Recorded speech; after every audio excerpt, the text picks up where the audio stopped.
Semua musuh si Vlad ini, mulai dari pemberontak hingga bangsawan yang mengkhianati ayahnya, mendapatkan hukuman yang sangat kejam. Mereka dihukum dengan metode penyiksaan yang menyeramkan. Mereka ditusuk dari bawah hingga tubuh mereka ini bergelantung tinggi di udara. Korban yang disula ini bisa bertahan hidup dengan penderitaan yang ekstrim selama 1 hingga 2 hari sebelum akhirnya mereka ini meninggal. Mayat-mayat korban ditancapkan di atas tiang-tiang kayu yang ditanam di sepanjang jalan atau di tempat-tempat yang sangat terlihat jelas.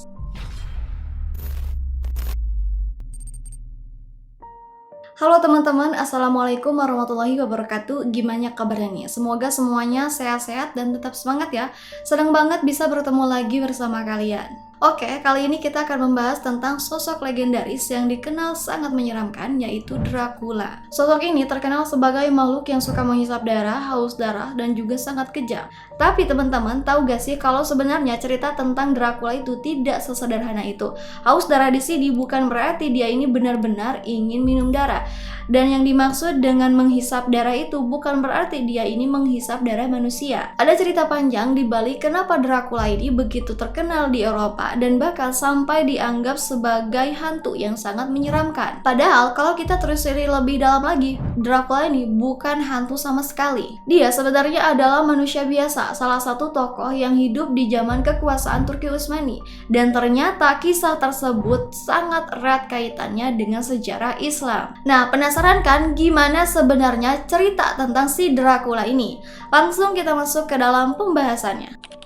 In shadows I walk alone, where the secrets are unknown. Silent whispers round the bend, chilling figures. Teman-teman, pasti kita semua ini pernah mendengar dengan sebutan nama Dracula ya kan? Nah, biasanya begitu mendengar kata ini, yang ada dalam pikiran kita, yang ada dalam benak kita, yaitu sosok yang sangat menyeramkan, haus darah, dan juga sering menghisap darah manusia. Gambaran seperti itu sebenarnya dipengaruhi oleh film-film horor yang sering kita lihat. Dracula di sana digambarkan sebagai sosok yang sangat kejam, tanpa ampun, dan bahkan seringkali menghisap darah manusia dan juga hewan. Dan tempat tinggal si Dracula ini adalah di sebuah kastil yang sangat angker di Transilvania. Dari cerita tersebut, gak heran kalau dari kita ini banyak yang berpikir kalau Dracula ini cuma sosok fiksi saja. Kayaknya juga nggak mungkin kalau ada manusia yang seperti itu di dunia nyata, ya kan? Tapi sebenarnya istilah Dracula ini sudah ada sejak tahun 1400-an loh. Nama ini mulai populer kembali karena ada sebuah novel karya Bram Stoker asal Irlandia yang berjudul Dracula. Dan novel ini pertama kali diterbitkan pada tahun 1897 yang mengusung horor genre gotik dan benar-benar menghidupkan kembali mitos si Dracula ini sendiri. Nah, sebelum menulis novel tersebut, si Bram Stoker ini butuh waktu bertahun-tahun untuk meneliti cerita rakyat di Eropa Timur dan juga sejarah tentang vampir. Dan inspirasi utamanya yaitu seorang tokoh sejarah yang dikenal sangat kejam dan brutal pada abad ke-18, yaitu Vlad Tepes atau yang sering dikenal dengan Vlad the Impaler. Vlad ini adalah seorang pangeran dari Wallachia, yaitu sebuah wilayah yang sekarang masuk negara Rumania. Vlad sendiri dikenal sebagai seseorang yang buas karena kekejamannya terhadap musuh-musuhnya. Nah, dari sinilah si Stoker ini mulai meramu karakter Dracula. Dia menggabungkan elemen vampir penghisap darah dengan sosok Vlad yang sangat bengis, yang menciptakan tokoh yang sangat mengerikan dan tak terlupakan, yaitu Dracula yang kita kenal sekarang. Legenda Dracula ini ternyata bukan cuma sekedar cerita horor belaka loh. Kisahnya sebenarnya berkaitan dengan sejarah Islam. Tapi ada beberapa bagian dari sejarah ini yang dipelintir untuk tujuan tertentu, entah itu untuk memberikan kesan negatif terhadap Islam atau demi keuntungan semata. Kisah Dracula ini sendiri terjadi pada periode bersejarah yang sangat dinamis, yaitu sekitar tahun 1400-an, di mana Eropa dan Timur Tengah ini saling berkompetisi dalam kekuasaan dan pengaruh. Dan disinilah muncul sosok Vlad III yang dikenal sebagai Dracula. Yang bikin kisah ini makin menarik adalah fakta bahwa si Vlad III ini pernah mencoba untuk menaklukkan Sultan Ottoman yang legendaris, yaitu Sultan Muhammad Al-Fatih. Nah teman-teman, si Vlad III ini adalah anak dari si Vlad II. Si Vlad II ini dikenal dengan sebutan nama Vlad Dracul. Nama Dracul ini berasal dari bahasa Latin yang berarti naga atau Draco. Julukan itu didapat karena Vlad II ini bergabung dengan Ordo Naga, yaitu sebuah ordo kesatria yang bertujuan untuk melawan kekuasaan Ottoman. Sementara itu, nama Dracula atau sebutan aslinya Draculea secara harfiah berarti anak naga. Jadi Vlad III Draculea ini diartikan sebagai Vlad anak sang naga. Nah, pada masa pemerintahan Vlad II, wilayah Wallachia ini berada di bawah pengaruh kekuasaan Turki Utsmani yang dipimpin oleh Sultan Murad II. Nah, Kesultanan Utsmani ini punya kebiasaan yang cukup unik. Setiap mereka menaklukkan suatu wilayah, mereka ini seringkali mengambil anak-anak dari pemimpin lokal sebagai sandera politik. Ini adalah semacam jaminan agar wilayah yang baru saja ditaklukkan tetap setia pada kesultanan. Begitu juga dengan Raja Vlad II dan juga kedua anaknya, yaitu Vlad III dan adiknya yang bernama Radu Selfamos yang dibawa oleh kesultanan ke istana Utsmani. Terus kedua bersaudara ini kemudian hidup sebagai tawanan politik di lingkungan kesultanan Utsmani. Dan disinilah cerita tentang Dracula mulai menyentuh sejarah yang nyata yang mencampurkan intrik politik dengan legenda horor yang terus berkembang hingga sekarang. Vlad III dan adiknya yang bernama Radu ini mempunyai kepribadian yang sangat bertolak belakang. Radu ini dikenal sebagai anak yang sangat tenang dan juga ramah, sementara Vlad III sejak kecil sudah menunjukkan sikap bengisnya. Salah satu bukti kebrutalan Vlad kecil adalah ketika dia membunuh kucing peliharaan si Radu dengan cara yang sangat kejam. Kemudian selama mereka tinggal di istana Utsmani, mereka ini diperlakukan dengan sangat baik. Keduanya mendapat pendidikan yang sangat bagus, terutama di bidang militer. Mereka dilatih oleh pasukan elit Kesultanan Turki. Pasukan ini dikenal dengan nama Janissary. Pasukan ini dikenal sebagai prajurit yang terkenal di zamannya. Vlad dan Radu diajarkan strategi militer oleh komandan-komandan terhebat dan mereka pun dilatih menjadi petarung yang tangguh. Pada saat itu, Vlad ini masih berusia sekitar 13 tahun. Umurnya ini sebaya dengan Mehmed II yang nantinya bakal dikenal sebagai Sultan Muhammad Al-Fatih, yaitu sang penakluk legendaris Konstantinopel. Nah, di tengah masa pendidikan mereka, kabar buruk datang ke daerah Wallachia.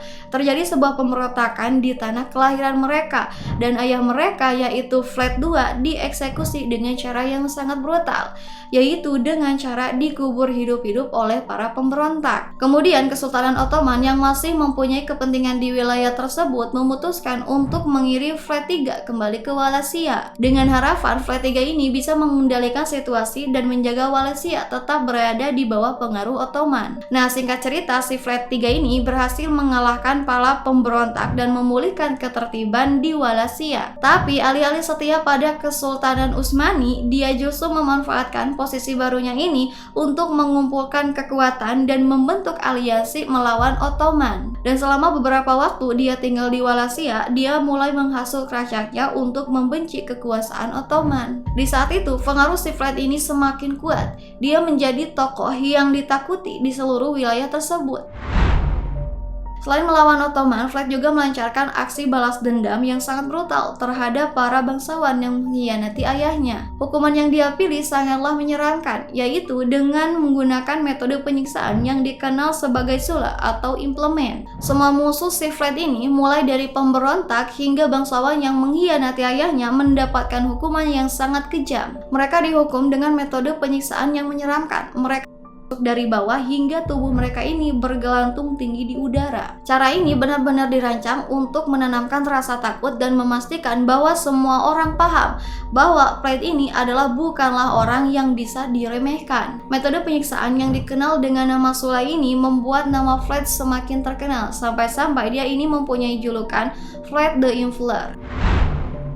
Nah, Sula itu sendiri adalah hukuman yang sangat sadis. Korbannya ini oleh kayu yang sangat tajam dari belakang tubuh hingga menembus keluar lewat mulut. Ini bukan sekedar eksekusi, tapi benar-benar penyiksaan yang dirancang untuk memaksimalkan penderitaan si korban. Tujuannya memang bukan untuk membunuh seketika, tetapi untuk membuat mereka ini menderita secara perlahan-lahan. Korban yang disula ini bisa bertahan hidup dengan penderitaan yang ekstrim selama 1 hingga 2 hari sebelum akhirnya mereka ini meninggal. Mayat-mayat korban ditancapkan di atas tiang-tiang kayu yang ditanam di sepanjang jalan atau di tempat-tempat yang sangat terlihat jelas. Ini menjadi semacam peringatan berdarah bagi siapa saja yang berniat untuk melawan si Fred ini. Pemandangan mayat yang bergelantungan itu bukan hanya membuat takut musuh-musuhnya, tetapi juga menjadi simbol betapa tak kenalnya Fred ini pada ampun demi mempertahankan kekuasaannya. Kisah kejam Fred III ini dengan cepat menyebar ke seluruh Eropa dan aksinya ini meninggalkan jejak yang membekas dalam sejarah. Gabungan antara balas dendam tanpa ampun dan juga keahlian militer yang sangat luar biasa membuat si Fred ini terkenal hingga sekarang.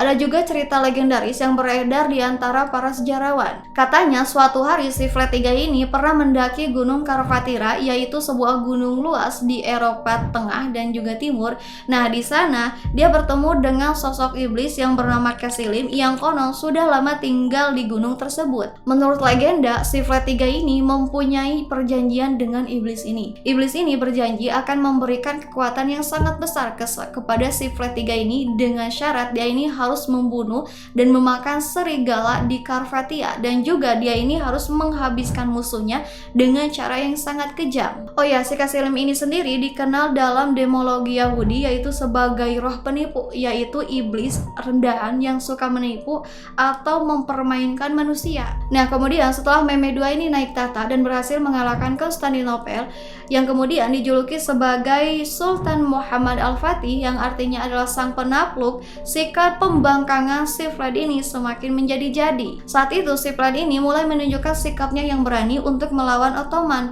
dengan cara yang sangat kejam. Kemudian ketika utusan dari Ottoman ini datang ke Wallachia untuk menagih pajak yang seharusnya dibayarkan, si Fred ini menolak dengan mentah-mentah. Dan bukannya membayar pajak, si Fred ini malah menyiksa utusan tersebut dengan cara sulap. Dan tidak hanya itu, tubuh mereka dijadikan sebagai pagar manusia di sepanjang pembatas Wallachia. Ini adalah pesan jelas yang diberikan kepada Sultan Ottoman bahwa si Fred III ini tidak akan tunduk begitu saja pada kekuasaan mereka. Aksi brutal ini tentu saja dianggap sebagai pembangkangan terbuka terhadap Ottoman dan semakin memperkuat reputasi si Fred ini sebagai pemimpin yang tak kenal takut dan tanpa belas kasih. Metode penyiksaan yang sangat ekstrim dan simbol-simbol yang ditinggalkannya semakin mengukuhkan dirinya sebagai salah satu sosok yang paling ditakuti pada masanya.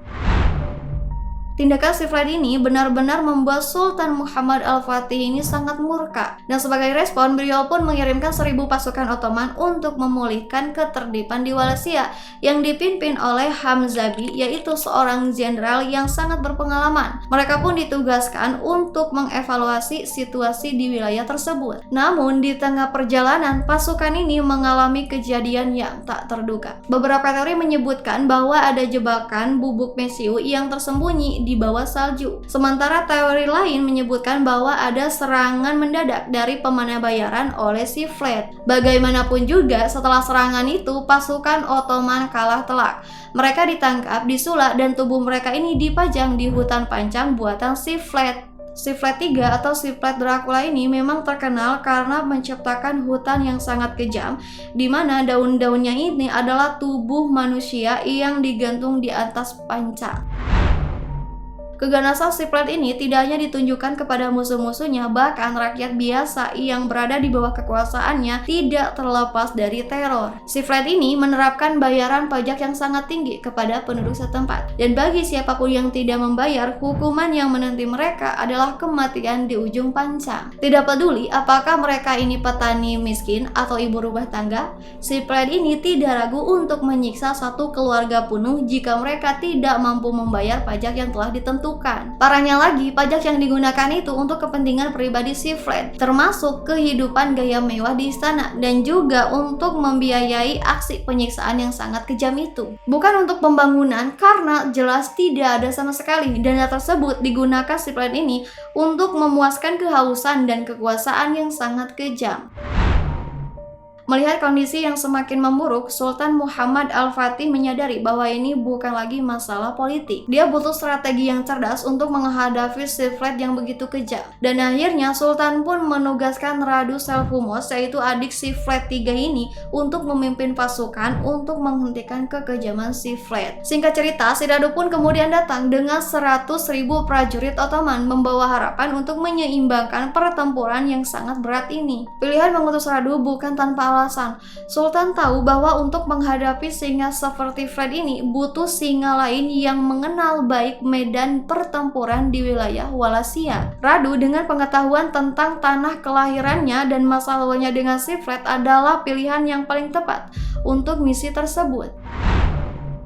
Ada satu lagi kisah yang menunjukkan bahwa betapa cerdiknya si Vlad III ini dalam menghadapi musuh-musuhnya, yaitu ketika pasukan Ottoman masih dalam perjalanan menuju Wallachia, mereka sempat membuat perkemahan di tepi sungai Arges. Mengetahui hal itu, Vlad si Dracula ini membuang mayat-mayat yang telah dieksekusi ke hulu sungai, dan akhirnya sungai ini menjadi tercemar parah akibat dari sisa-sisa pembusukan tubuh manusia, dan hal ini menyebabkan ratusan pasukan Ottoman yang meminum air tersebut keracunan. Dan kejadian ini pun dianggap sebagai salah satu pencemaran lingkungan yang paling mengerikan dalam sejarah militer.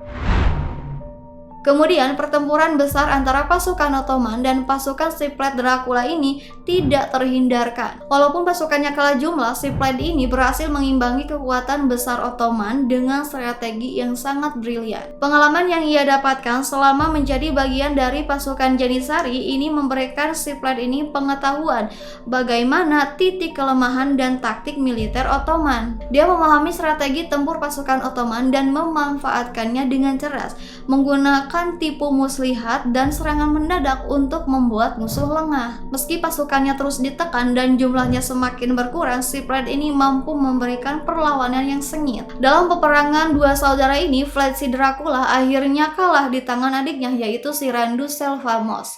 Namun kemenangan Radu ini harus dibayar mahal. Dalam pertempuran ini, si Radu tewas terbunuh oleh salah satu panglima loyalitas si Vlad yang bernama Stephen III, yaitu seorang komandan dari Khaldan yang terkenal sebagai panglima paling setia kepada si Vlad. Kekalahan ini memaksa si Vlad untuk melarikan diri, meskipun rumor tentang kematiannya tetap menjadi bahan perdebatan sejarah. Beberapa cerita mengungkapkan bahwa akhir hidup dari si Vlad Dracula ini benar-benar penuh ironi. Konon dalam upaya terakhirnya untuk membalas dendam, si Vlad ini menyamar menjadi seorang prajurit yang kemudian mendekati Sultan Muhammad Al-Fatih dan melancarkan pembunuhan. Tapi sayangnya penyamaran ini gagal. Beberapa rumor juga menyebutkan bahwa Vlad sendiri terbunuh oleh pasukannya sendiri yang salah mengenali dirinya sebagai musuh. Beberapa sumber menyatakan bahwa Vlad sendiri terbunuh oleh prajuritnya yang salah mengenali dirinya sebagai musuh. Sementara sumber lain mengatakan bahwa dia tewas saat pertempuran terakhir di Wallachia. Dia dikhianati oleh orang-orang yang dia percaya.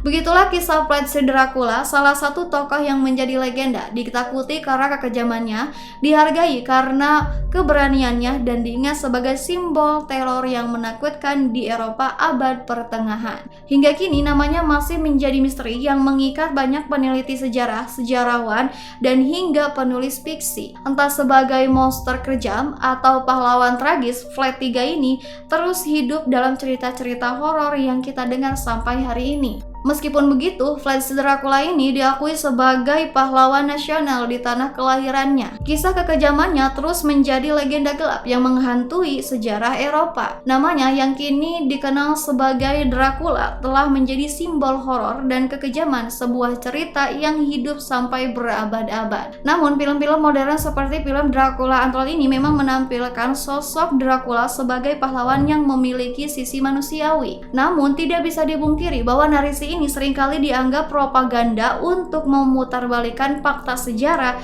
yang melemahkan sosok Turki Utsmani. Padahal di balik semua itu, sosok yang membawa perlindungan bagi Eropa adalah Sultan Muhammad Al-Fatih, yaitu pemimpin dari Kesultanan Utsmani yang menaklukkan Konstantinopel dan menjadi pilar kekuatan di Timur Tengah pada masanya. Jika dibandingkan, meskipun tokoh seperti Hitler dikenal karena jumlah sangat besar, dia tetap dianggap sebagai kemajuan dari bangsanya. Berbeda dengan Vlad si Dracula yang dikenal hanya memanfaatkan kekuasaan untuk menakut-nakuti dan menindas rakyatnya sendiri. Hidup di atas penderitaan mereka tanpa memberikan pembangunan yang berarti. Namun sejarah seringkali rumit dan penuh dengan intervensi yang beragam. Setiap peristiwa besar selalu memiliki sisi hitam dan juga sisi putihnya. Bagaimana kita menilai tokoh-tokoh seperti Vlad si Dracula atau Sultan Muhammad Al-Fatih mungkin akan selalu menjadi perdebatan panjang yang tidak akan ada habisnya. Semoga kisah ini memberikan wawasan dan pemahaman yang lebih mendalam, dan tentunya jika ada kesalahan atau kekurangan saya mohon maaf.